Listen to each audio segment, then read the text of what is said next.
bíblico para nossa reflexão no dia de hoje está no livro do profeta Isaías, no capítulo 52, no verso 7.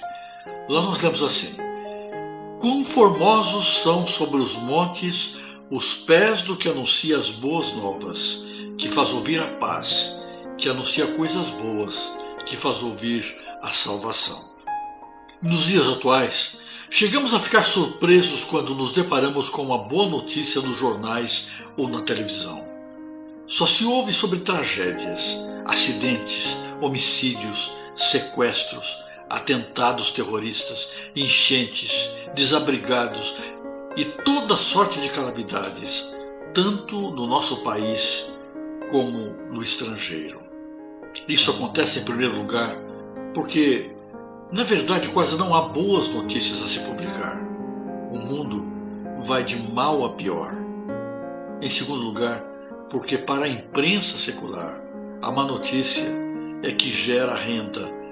A má notícia é que traz audiência. É a que faz manchete. É a que vende. O povo de Deus, porém, não precisa beber dessas cisternas rotas. Não precisamos e não devemos ler jornais que destilam sangue e exploram o que há de pior na sociedade. O profeta Isaías, já há 6 séculos antes de Cristo, no seu livro, no capítulo 33, nos versos 15 e 16, diz: O que tapa os ouvidos para não ouvir falar de homicídios e fecha os olhos para não ver o mal, este habitará nas alturas.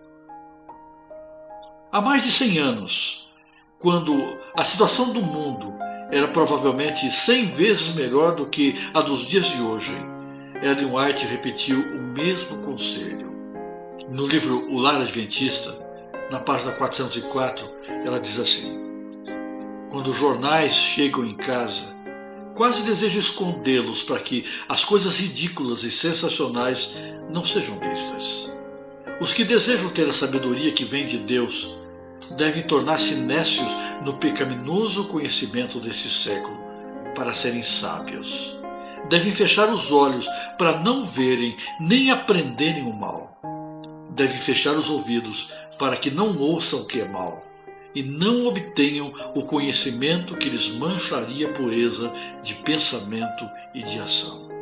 Certamente, a alienação, a desinformação, não é o que Deus está ensinando para nós nessas palavras. Mas do que adianta estarmos tão informados sobre tragédias, problemas, desgraças, atentados, mortes, se não podemos fazer nada para solucionar os problemas, para minorar o sofrimento, para mudar a realidade? Aos cristãos compete gerar boas notícias, pois evangelho significa literalmente boas novas. O evangelho se traduz com atos de amor, atos de bondade, atos de graça e misericórdia para com as pessoas que estão ao nosso redor. Que no dia de hoje, Jesus nos abrace com carinho e encha o nosso coração com a compreensão da sua graça, do seu amor por nós, para que o nosso coração transborde em atos de misericórdia, de testemunho, de bondade, de gentileza para com aqueles que estão ao nosso redor.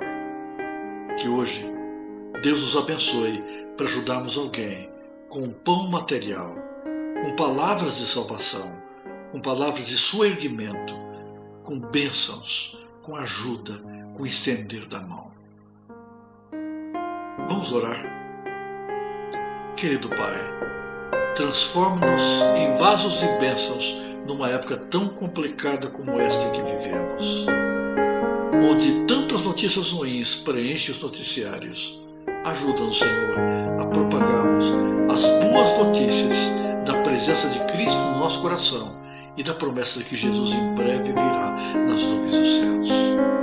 Usa-nos como espalhadores das boas novas.